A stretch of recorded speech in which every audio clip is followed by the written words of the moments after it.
సంస్కారం పూర్తిగా ఉన్నటువంటి వ్యక్తి మన ఏలూరులో ఉండడం మన అదృష్టం. వారు పట్టుబట్టి 30,000 మంది జనాల్లో 3 రోజుల పాటు ప్రసంగించినటువంటి మౌంట్ అబు వెళ్ళాడు గుజరాత్, రాజస్థాన్. 3 రోజుల పాటు కూడా అక్కడ భగవద్గీత ప్రవచనం హిందీలో చేశామంటే మాతాజీ వారు ఆశ్రమానికి వచ్చి చాలా పెద్ద పట్టు పెట్టారు. మీరు వెళ్ళక తప్పదే. వెళ్ళాము, వారి ఆశ్రమానికి వచ్చారు. వారు దివ్యమైనటువంటి వారిని ఒక 15 నిమిషాలు మాట్లాడాల్సింది కోరుతూ. ఓం శాంతి. విశ్వ కళ్యాణకారి, సర్వుల రక్షకుడు, సచ్చిదానంద స్వరూపుడు, సత్యం శివం సుందరుడైన, రూపంలో బిందువు తాను గుణసిద్ధువైన పరమ సద్గురువు పరంపిత శివ పరమాత్మునికి ప్రణామాలు. త్యాగి తపస్వి మూర్తులైనటువంటి పూజ్య శ్రీ శ్రీ శ్రీ బ్రహ్మానందగిరి స్వామీజీ వారికి నమస్కరిస్తూ, ఈనాటి ఈ సభలో వేదిక పైన జ్ఞాన సంపన్నులు, జ్ఞాన సరస్వతీలుగా మనకి ఇప్పటి వరకు జ్ఞాన బోధ చేసినటువంటి స్వామీజీలు, మాతాజీలు అందరికీ కూడా హృదయపూర్వక శుభాభివందనాలు. ఈ కార్యక్రమానికి విచ్చేసినటువంటి ఆత్మిక సోదరి సోదరులందరికీ కూడా నా యొక్క హృదయపూర్వక వందనాలు. శ్రీ బ్రహ్మ విద్య గురుకుల మఠం యొక్క 77వ వార్షికోత్సవం సందర్భంగా అందరికీ శుభాకాంక్షలు. 77 సంవత్సరాలు ఒక మఠాన్ని నిర్విఘ్నంగా నడిపించడం, 77 సంవత్సరాల నుండి కోట్ల మంది వారికి జ్ఞానబోధ చేస్తూ బ్రహ్మ విద్యను అందరికీ జీవితంలో ధారపోస్తూ అనేక సేవలు అందించినటువంటి ఈ మఠము దినదినాభివృద్ధిని చెందుతూ జ్ఞాన ప్రకాశాన్ని దేదీప్యమానంగా ఆధ్యాత్మిక గగన తలంలో ప్రకాశింపజేస్తూ ఇంకా ఎన్నో జయంతులు చేసుకుంటూ అనేక మంది భక్తులను చరితార్థం చేస్తారని ఆశిస్తూ, ఇప్పటి వరకు మనము చాలా విషయాలు విన్నాము. ఒక యోగి ఎలా ఉంటాడు అనేది చాలా చక్కగా వివరించారు. అయితే ఒక కథ రూపంలో మీకు ఈ విషయాన్ని నేను ప్రస్తావిస్తాను. ఎందుకంటే కథ రూపంలో జ్ఞానబోధ చేయడం మన పురాణ సంప్రదాయం. అలా వింటే మనకి జ్ఞానం రసవత్తరంగా అనిపిస్తుంది, మన హృదయంలో నాటుకుపోతుంది.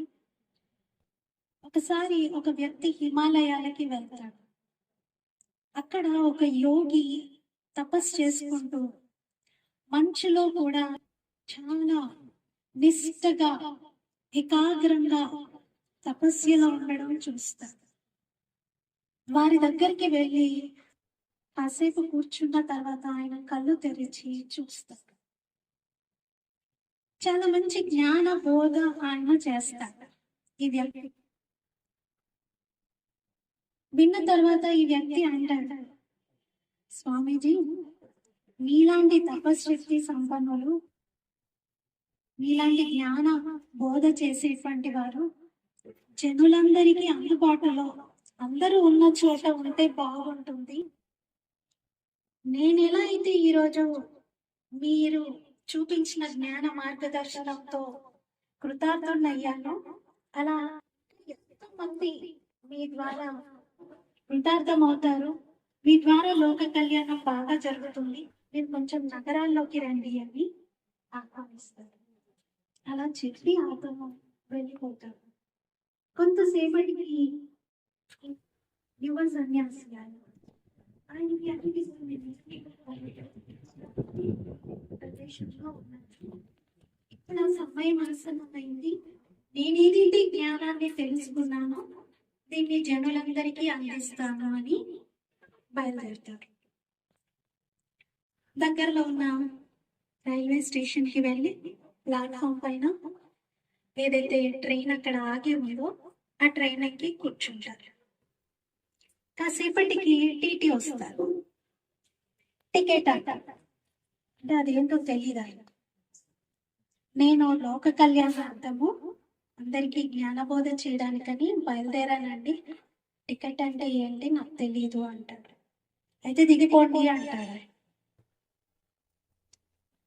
చేసేదేమీ లేక ఆయన దిగిపోతారు. ఇంకా ట్రైన్ కదిలే టైం దగ్గర పడుతుంది. ఇంజిన్ స్టార్ట్ చేస్తా. ఇంజిన్ స్టార్ట్ అయింది కానీ ట్రైన్ కదలదు.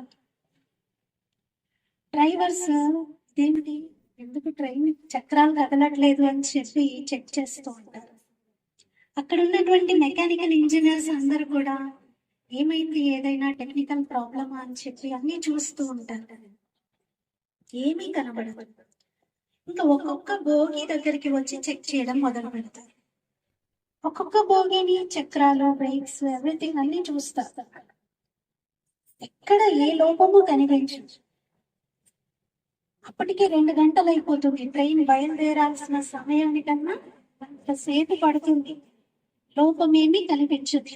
ఇంజిన్ చక్కగా స్టార్ట్ అయింది కానీ చక్రాలు కదలట్లేదు. అప్పుడు టీటీకి ఎందుకో ఆ యువ సన్యాసి గుర్తొస్తారు. ఆయన నేను రైలు దించాను కదా, ఎక్కడున్నారు అని చెప్పి ప్లాట్ఫామ్ అంతా తిరిగి చూస్తారు. చివరికి ఒక దగ్గర ఆయన కూర్చొని ఉండడం, ధ్యానంలో ఉండడం గమనిస్తారు. అతని భుజం తట్టి, మహాత్మా మీరు రైలు ఎక్కండి, రైలు కదులుతుంది, మీరు ఎక్కండి అని అంటాడు. ఆయన నెమ్మదిగా కళ్ళు తెరిచి అలాగేనని చెప్పి రైలు ఎక్కుతారు. ఆయన ఎక్కి చక్కగా ఒక సీట్లో కూర్చుంటారు. అప్పుడు చక్రాలు కదులుతారు. ఆయన తన సంకల్ప శక్తితో, యోగ శక్తితో రైలు దాపాడు. ఒక యోగిలో ఎంత గొప్ప శక్తి ఉంటుంది. అది సత్కర్మల కోసం, సత్కార్యాల కోసం వారు దాన్ని ఎలా ఉపయోగిస్తారు అనే దానికి ఇది ఒక ఉదాహరణ. అటువంటి గొప్ప సంకల్ప శక్తిని ప్రతి మానవుడు తన లోపల ఆహ్వానించవచ్చు. యోగిగా అవ్వడం కేవలం అన్ని విడిచిపెట్టి ఏకాంతంలో ఎక్కడ కూర్చుంటేనే సాధ్యపడేది కాదు. భగవంతుడు అర్జునుడికి యోగం గురించి వినిపించారు. గీతా జ్ఞానం అంతా యోగమే. ప్రతి అధ్యాయం పేరు యోగమే. ఈ యోగం ఎవరికి నేర్పించారు? అన్ని వదులుకోమని చెప్పి అర్జునుడికి చెప్తూ కాదు. తర్వాత ఆయన రాజ్యం చేపట్టాలి, రాజ్యం చెయ్యాలి, పెద్ద సామ్రాజ్యాన్ని ఏర్పరచాలి, అందరితో కలిసి ఉండాలి. అటువంటి అర్జునుడికి భగవంతుడు యోగం నేర్పించాడు. అంటే యోగము, యోగిగా అవడము, గృహస్థ జీవితంలో ఉంటూ అన్ని బాధ్యతలను నిర్వర్తిస్తూ భక్తి యోగం, జ్ఞానయోగం, కర్మయోగం, రాజయోగం వీటన్నిటిని అభ్యాసం చేయమని. బ్రహ్మకుమారి సంస్థలో గృహస్థ జీవితాన్ని గడుపుతూ రాజయోగం యొక్క అభ్యాసం చేస్తున్నటువంటి వారు కోట్ల సంఖ్యలో ఉన్నారు. ఈ రాజయోగం మనకేం నేర్పిస్తుంది అంటే, మనం అన్నింటిలో ఉంటూ మనస్సును భగవంతుడితో ఎలా జోడించాలి, అన్ని కర్మలు చేస్తూ జ్ఞానపరంగా ఎలా జీవించాలి. మీకు తెలిసే ఉండొచ్చు, భుజ్ కచ్లో 2000 సంవత్సరంలో భూకంపం వచ్చింది. అప్పుడు అక్కడ బ్రహ్మకుమారి సంస్థలో ఉదయం 8:30 ఆ సమయంలో మేము రెగ్యులర్ గా 7 days కోర్స్ ఇస్తూ ఉంటాం. ఒక అక్కయ్య కచ్ ప్రాంతంలో ఉన్న సెంటర్ లో కోర్స్ ఇస్తూ ఉన్నారు. ఎదురుగా కూర్చోబెట్టి ఒకరికి ధ్యానం నేర్పిస్తున్నారు. అదే సమయంలో భూకంపం వచ్చింది. భూకంపం వచ్చినప్పుడు చాలా పెద్ద శబ్దం రావడం, అన్ని కదలడము, దాంతో అందరూ లేచి పరిగెత్తారు. అర్థమైపోయింది భూకంపం ఇది అని. కానీ విచిత్రం ఏంటంటే, ఎదురుగా ఉన్నటువంటి అన్ని బిల్డింగ్స్ పడిపోయాయి. మన బ్రాంచ్ ఏదైతే ఉందో సంస్థది, అక్కడ కొంచెం క్రాక్స్ వచ్చి అదంతా చక్కగా అలాగే ఉంది. ఆ బిల్డింగ్ ఏ మాత్రం కొంచెం కూడా డ్యామేజ్ అవ్వలేదు, జస్ట్ క్రాక్స్ వచ్చాయి. ఎదురుగా కూర్చున్న వ్యక్తి పరిగెత్తి బయటకు వెళ్ళిపోయాడు కదా. కాసేపటికి ఆయన చూసారు బయట అన్ని పడిపోయి ఉన్నాయి, ఇది బాగానే ఉంది అని మళ్ళీ లోపలికి వచ్చారు. లోపలికి వచ్చేసరికి ఆ ఎవరైతే మాతాజీ ఆయనకి జ్ఞానం వినిపిస్తున్నారో ఆవిడ అలాగే కూర్చొని ఉన్నారు. ఏంటి మీరు పరిగెత్తలేదు, మీరేంటి ఇలాగే కూర్చున్నారు, భూకంపం వచ్చినప్పుడు ఏమీ లేని చోట ఖాళీ ప్రదేశంలో నిలబడాలి కదా అంటే నేను కూడా పరిగెత్తాను అన్నారు. నేనేం చూడలేదు, మీరు ఇక్కడే ఉన్నారు కదా అంటే మీరు బయటికి పరిగెత్తారు, నేను లోపలికి పరిగెత్తాను. లోపలికి పరిగెత్తడం అంటే అన్నింటికంటే సేఫ్ ప్లేస్, అన్నింటికంటే సురక్షితమైన స్థానం, మన అంతర్జగత్తులో ఆత్మ ఉన్నటువంటి స్థానం. అక్కడ ఎలాంటి కంపనాలు లేవు, నిష్కంపన స్థితి. ఆత్మస్వరూపంలో ఉంటూ పరమాత్మనితో మనస్సును జోడించినప్పుడు అటువంటి స్థితిలో మనం ఉండగలం.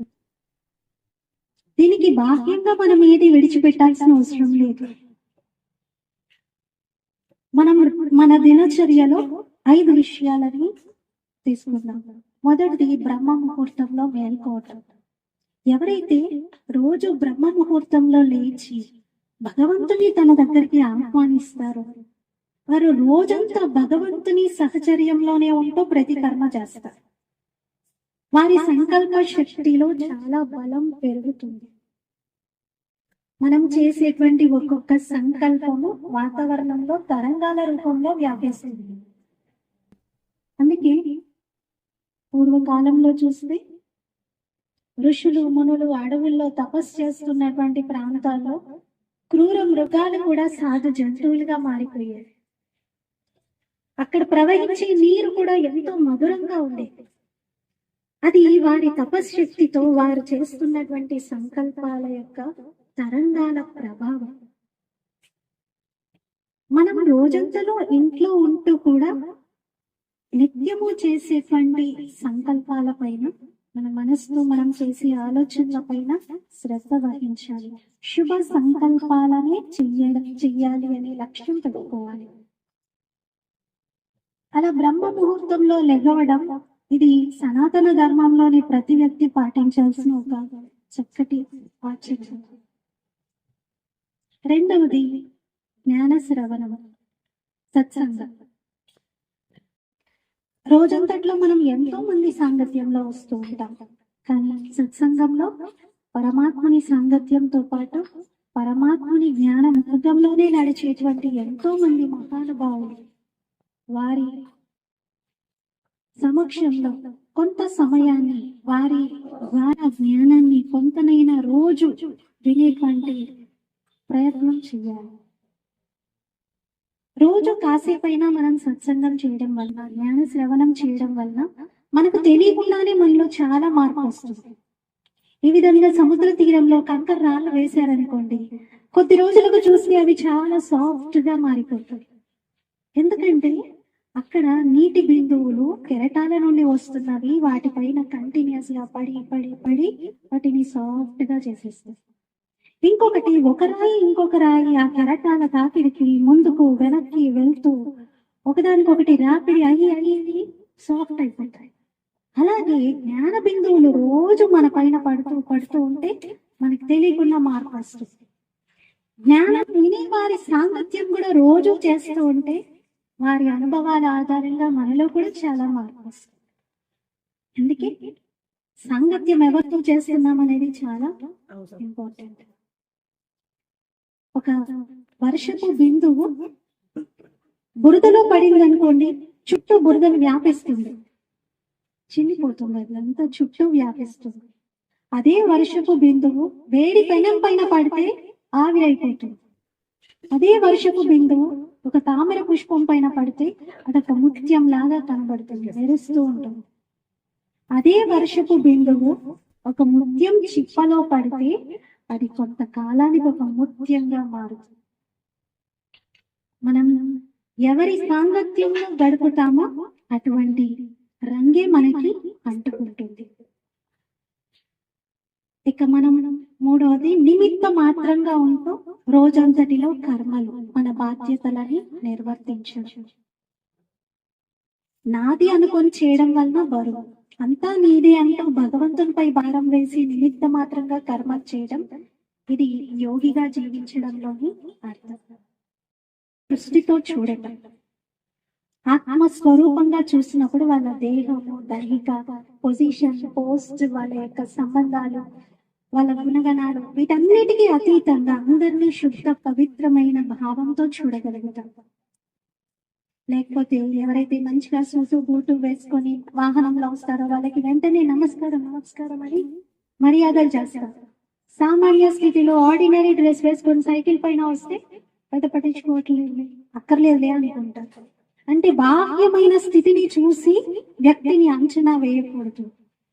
సోల్ కాన్షియస్ గా అవ్వాలి, రోల్ కాన్షియస్ గా అవ్వకూడదు. అంటే మనం ఎప్పుడు ఆత్మ స్వరూపంతో అందరినీ చూడాలి. చివరిగా మనం రోజు మన చుట్టూ ఉన్నటువంటి ప్రకృతి, పంచతత్వాలు, ఈ విశ్వంలో ఉన్నటువంటి సర్వ మానవాళికి శుభ సంకల్పాల దానం చేయాలి.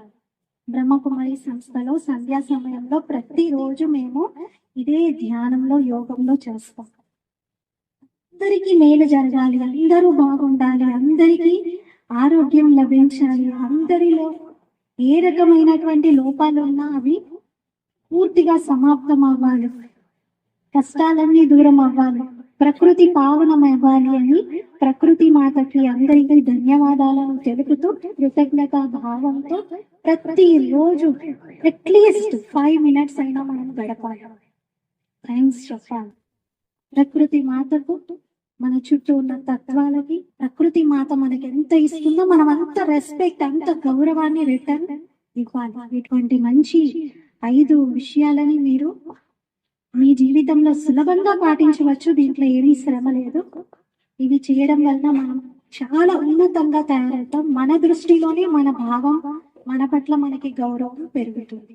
మరి ఈరోజు ఈ గొప్ప వేదికలో మాకు అవకాశం ఇచ్చినందుకు పూజలైనటువంటి స్వామీజీలు, చిన్మయానంద గిరి స్వామీజీ గారికి, మరియు అధ్యక్షత వహిస్తూ ఉన్నటువంటి శ్రీ కృష్ణ చరణానంద భారతి స్వామీజీ గారికి, మరియు మిగతా స్వామీజీలందరికీ కూడా సభాముఖంగా హృదయపూర్వకంగా ధన్యవాదాలను తెలుపుతున్నాను. బాహ్య దృష్టితో అంచనా వేయకూడదు.